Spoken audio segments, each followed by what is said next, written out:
और वैभव है, ये प्रभु का, अरिहंत भगवान का वैभव है। वैभव से लोग बड़े प्रभावित होते हैं। संसारी प्राणी है ना, इन्हें बाहर की चीज ज्यादा प्रभावित करती है।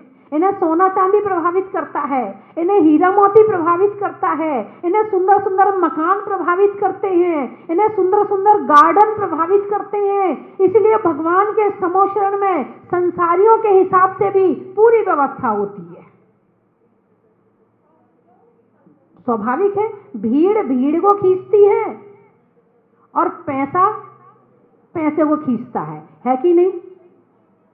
पैसे से पैसा का बात करे कर कर लंबे हाथ, तुलसीदास गरीब की कोई ना पूछे बात। तुलसीदास गरीब की कोई ना पूछे बात, और धनी से धनी बात करे कर कर लंबे हाथ। भाई हाथ मिलाओ ना भाई साहब मुस्कुरा मुस्कुरा के, हैं? तो भीड़ भीड़ को खींचती है, पैसा पैसे को खींचता है। तो आप उन सब चीजों से बहुत प्रभावित, कहीं भीड़ होगी तो आप क्या करोगे? एक भाई साहब और एक बहन जी समय शिखर जी गए। उन्होंने आके मुझे बताया, बोले माता जी इस बार समय शिखर जी में मोक्ष सपने में लड्डू चढ़ाने में बड़ा मजा आया, बहुत आनंद आया, बहुत अच्छा लगा। मैंने कहा भाई साहब ऐसा क्यों? अरे इतनी भीड़ थी माता जी, इतनी भीड़ थी कि रहने को भी जगह नहीं मिली, लड्डू चढ़ाने में भी नंबर बड़ी मुश्किल से आया, इतनी भीड़ थी माता जी, इस बार तो बहुत आनंद आया। अब सच बताना, उनने लड्डू भगवान को चढ़ाया या भीड़ को चढ़ाया? किसको लड्डू चढ़ाया? अब आगे और सुनिए। बोले माता जी एक बार हम गर्मियों में गए थे समय शिखर जी, भीड़ ही नहीं थी, बिल्कुल मजा नहीं आया। बताओ, आप समय शिखर जी भीड़ के दर्शन करने जाते हो या समय शिखर जी के दर्शन करने जाते हो?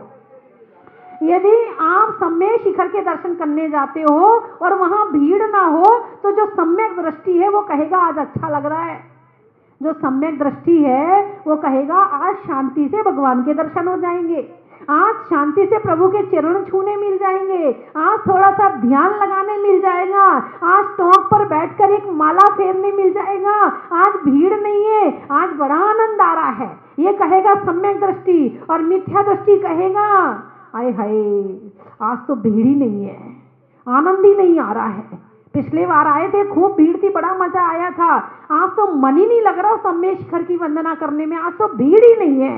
आप बताओ वंदना किसकी कर रहे हैं? भीड़ की वंदना कर रहे हो या समय शिखर की वंदना कर रहे हो? प्रोग्राम कितना अच्छा हो, यदि प्रोग्राम में भीड़ ना हो और प्रोग्राम खूब अच्छा हो तो आपका क्या कहोगे? फ्लॉप हो गया। क्या कहोगे? फ्लॉप हो गया, भीड़ ही नहीं थी। अरे प्रोग्राम कैसा था ये देखिए ना, आप प्रोग्राम की क्वालिटी नहीं देखते हैं, आप भीड़ किसे क्वालिटी देखते हैं। जहां आप भीड़ है वही को आप सब कुछ मानते हैं, आपकी दृष्टि में क्वालिटी की कीमत नहीं क्वांटिटी की कीमत है। जबकि क्वालिटी, जंगल का राजा शेर एक अकेला होता है और पूरे जंगल पे राज करता है? और इधर जो तुम्हारी गलियों में घूमते हैं एक एक 12-12 एक बार में पैदा कर देते हैं किसी काम के? केवल जनसंख्या बढ़ाने के काम के हैं। भले एक हो, तीर्थंकर की माँ एक पुत्र को जन्म देती है, ज्यादा को नहीं देती है, एक पुत्र को जन्म देती है, और ऐसे पुत्र को जन्म देती है जो पूरी दुनिया को रोशन कर देता है, उजाले से भर देता है, समोशरण की रचना हो जाती है उनकी। तो कल्प वृक्ष की बात चल रही थी, बात ये करनी थी मुझे, ये बात मैंने इसलिए बताई है कि आपको बाहर का वैभव अधिक प्रभावित करता है, और वो भी पुण्य के उदय में मिलता, बिना पुण्य के नहीं मिलता है। तो वो भी भगवान के समोशरण में फैला हुआ होता है, चारों तरफ वैभव फैला हुआ होता है। वहां तो अशुद्ध चीज रहती ही नहीं है। वहां जो मंदिर बने होते हैं उन मंदिरों में चित्र बने होते हैं, जैसे आजकल मंदिरों में चित्र बने होते हैं, ऐसे ही चित्र समोशरण के मंदिरों में बने होते हैं। आज जो मंदिर है वो भी समोशरण का प्रतीक है। आप मंदिर में जाओ तो यही कल्पना करना कि हम समोशरण में आए हैं। वो चित्र बने हैं, समोशरण में ऐसे चित्र होते हैं, ऐसे तीर्थंकर भगवान वहां विराजमान होते हैं। अंतर इतना है, वहां साक्षात होते हैं, और यहाँ मूर्तिमान के रूप में होते, मूर्ति के रूप में होते हैं, लेकिन होते तो भगवान तीर्थंकर वही है।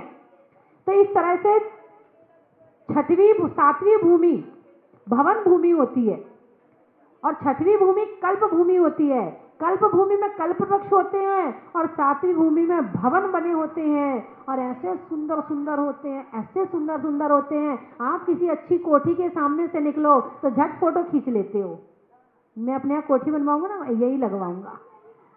वहां जरूरत नहीं है, भगवान देखते तक नहीं है, बने हैं, देखते तक नहीं है भगवान। और भवन भूमि में भवन ही भवन बने होते हैं।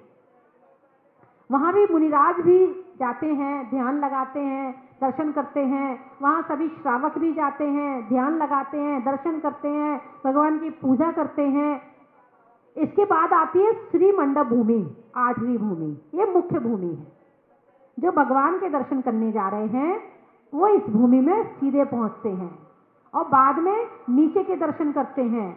और जो और लोग होते हैं वो भगवान के दर्शन बाद में करते हैं और यहाँ पहले पहुंचते हैं। और नीचे पहुंचने वाले हो सकता है भगवान के दर्शन करें भी और ना भी करें, ये कोई गारंटी नहीं होती है, क्योंकि मिथ्या दृष्टि भी जाता है समूह शरण में, सम्यक दृष्टि भी जाता है समूह शरण में। सम्यक दृष्टि ऊपर तक पहुंचता है और मिथ्या दृष्टि बाहर घूम के वापिस चला आता। अब क्या करना है, सब देख तो लिया, यही तो सब कुछ है, और क्या है वहां, अरे वैसे भगवान तो बैठे होंगे वहां पर, क्या होगा वहां पर। इस तरह के तर्क देता है कि वहां पर भगवान के दर्शन उसे नहीं हो पाते हैं। तो श्री मंडप भूमि में 12 सभाएं होती हैं, 12 कोठे होते हैं। 12 कोठे में 12 तरह के जीव बैठते हैं। सबसे प्रथम कोठा होता है गणधर का और मुनियों का। किसका कोठा होता है? गणधर का और मुनियों का। गिनना आपको याद रहेगा, मैं ऐसे बता दूंगी आपको। गणधर का और मुनियों का। दूसरा कोठा होता है आरिकाओं का और श्राविकाओं का। ठीक है। अब 4 कोठे देवों के, 4 प्रकार के देव होते हैं, भवनवासी, व्यंतर, ज्योतिषी और कल्पवासी। तो 4 प्रकार के देव आ गए और इन्हीं की फिर अगले कोठे 4 देवियों के। तो कितने हो गए? 8 और 2 10। मुनियों का, आरिकाओं का, 4 प्रकार के देव, 4 प्रकार की देवियां। अब बचे 2 कोठे। फिर आ गया त्रियंचों का कोठा। वहां त्रियंचों को अलग से स्थान मिलता है।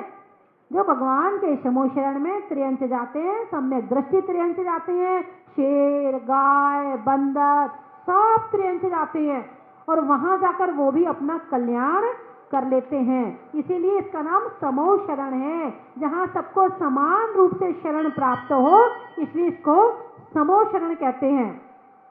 तो जो 11वां कोठा होता है वो त्रियंचों का होता है और जो 12वां कोठा होता है वो श्रावकों का होता है। वहां जाकर श्रावक बैठते हैं। ऐसे 12 सभाएं लगती हैं और गणधर वहां बैठे होते हैं और जो 12 सभा में मुख्य श्रोता होता है वो श्रावकों की जगह पर बैठता है। वहां पर मुख्य श्रोता कभी भी किसी भी समय जाके भगवान से प्रश्न कर ले, उत्तर मिल जाता है। सामान्य व्यक्ति प्रश्न करे, उत्तर मिले और ना मिले ये कोई जरूरी नहीं है, लेकिन वहां यदि श्रावक, जो मुख्य श्रावक होता है, उसका उत्तर जरूर मिलेगा। अब आप क्या कहोगे, भगवान भेदभाव करते हैं? बोलो ना, यही कहोगे ना। अच्छा, हमने पूछा तो भगवान ने उत्तर नहीं दिया और उनने पूछा तो भगवान ने उत्तर दे दिया?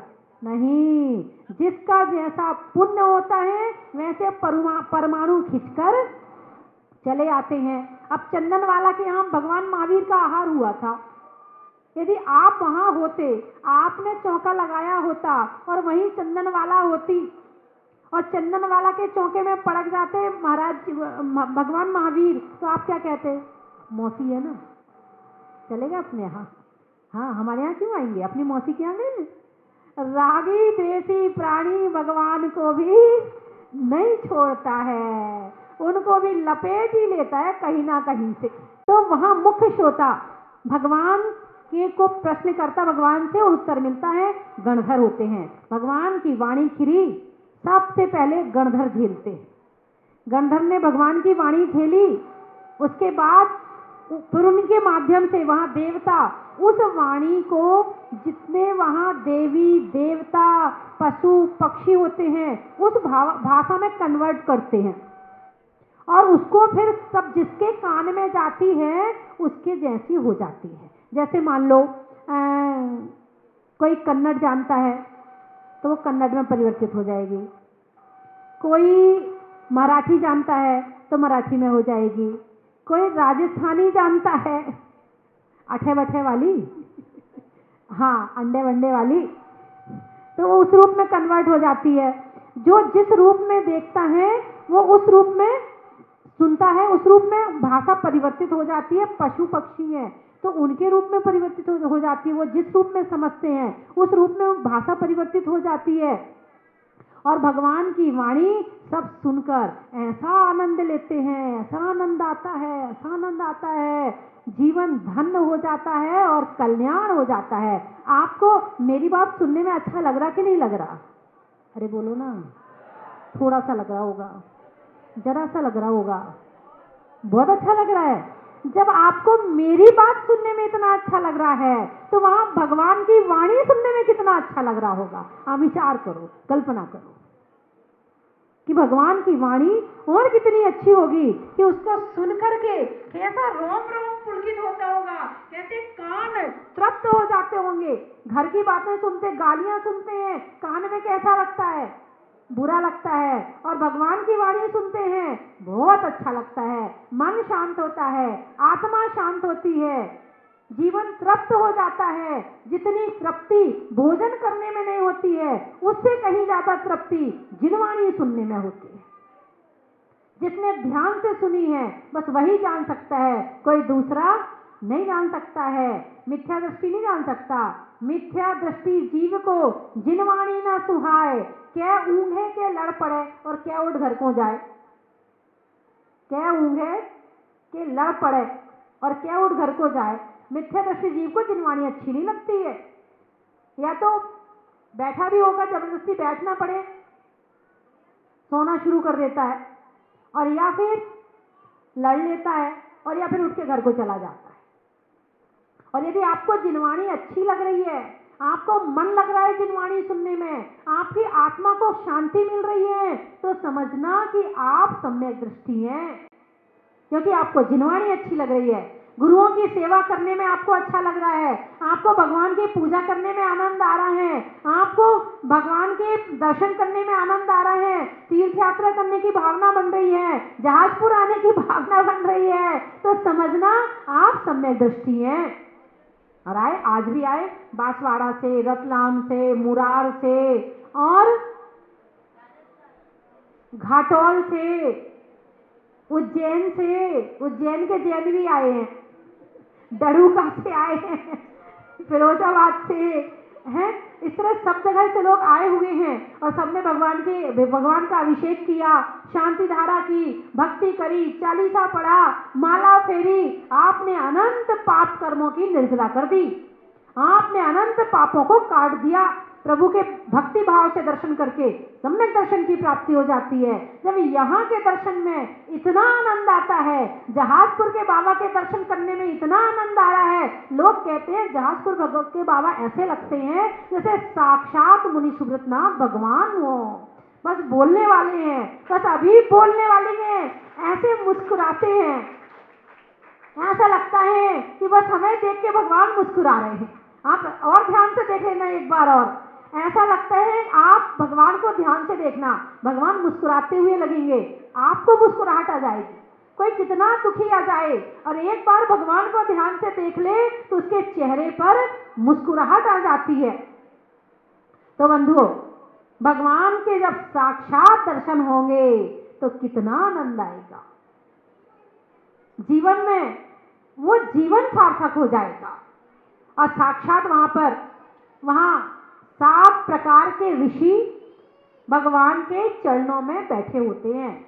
7 प्रकार के ऋषि, सप्त ऋषि, 7 प्रकार के ऋषि वहां भगवान के चरणों में होते हैं। और बड़े पुण्यवान जीव ही भगवान के दर्शन करने समूह शरण तक पहुंच पाते हैं। एक बार की बात है, एक बुढ़िया थी तो वो रुई काट रही थी, वहां भगवान का समोशरण आया था। ऊपर से देवता जा रहे थे। देवताओं ने कहा, अरे देखो ये अम्मा कितनी बूढ़ी है, चलो इसको दर्शन अपन करवा देते हैं। देवता नीचे आए, अम्मा चलो भगवान का समोशरण आया है। अम्मा घोर मिथ्यात्व का उदय चल रहा था, नहीं जाना मुझे। अम्मा चलो भगवान, साक्षात भगवान आए हैं। कह दिया ना मुझे नहीं जाना। अरे अम्मा भगवान महावीर का समोशरण आया है। कौन महावीर? जो आंगन में नंगा खेला करता था। नहीं जाना मुझे, देख लिया मैंने उसको, बचपन में ही देख लिया था। ठीक है अम्मा चलो, वो उन्हें केवल ज्ञान की प्राप्ति हो गई है, उनका समोशरण लग गया। क्यों मेरे पीछे पड़े हो? क्यों बार बार मेरे से बोलते, क्यों मना करवाते हो? कह दिया ना मुझे नहीं जाना है। देवताओं ने कहा चाहे कुछ भी हो जाए अम्मा, आज तो तुझे दर्शन करा के रहेंगे। बुढ़िया बोली आज चाहे कुछ भी हो जाए मैं बिल्कुल नहीं जाऊंगी। वो रुई काट रही थी, हाथ में सुए थे, उसने दोनों सुए से अपनी आंखें फोड़ ली। कराओ कैसे दर्शन करवाते। यदि घोर मिथ्यात्व का उदय हो तो भगवान के दर्शन नहीं हो सकते, हो ही नहीं सकते हैं। बार बार घूम के चले जाएंगे, बाहर छोड़ के जाएंगे, मगर दर्शन नहीं हो सकते हैं। दर्शन करने के लिए बड़ा पुण्य चाहिए, प्रभु के दर्शन के लिए बहुत पुण्य चाहिए, तब कहीं जाकर प्रभु के दर्शन होते हैं और इनमें साक्षात परमात्मा दिखाई देता है। भगवान के समोशरण में तीन तरह के, तीन गति के जीव जाते हैं। तीन गति के, देव गति के, मनुष्य गति के और त्र्यंच गति के। नरक गति के जीव नहीं आते।